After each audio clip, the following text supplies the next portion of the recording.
તાજેતરમાં રવિ પ્રગતિ મંડળ સંચાલિત આદિવાસી આશ્રમ શાળા વેકરી ખાતે ફૂડ પોઈઝનિંગની ઘટના બની હતી. અંદાજિત 40 જેટલા વિદ્યાર્થીઓ અને 3 જેટલા શિક્ષકો પ્રભાવિત થયા હતા.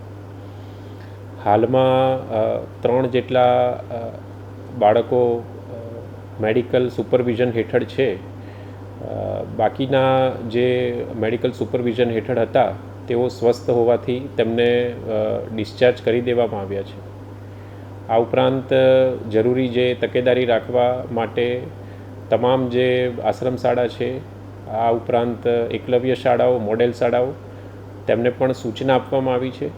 આગામી સમયગાળામાં ક્લાસ 1 અને ક્લાસ 2 અધિકારીઓની ટીમ બનાવીને પણ આપેલ સૂચનાઓનું ચોક્કસ રીતે પાલન થાય તે પ્રમાણેની જે કાર્યવાહી છે સમગ્ર બનાસકાંઠા જિલ્લામાં કરવામાં આવશે.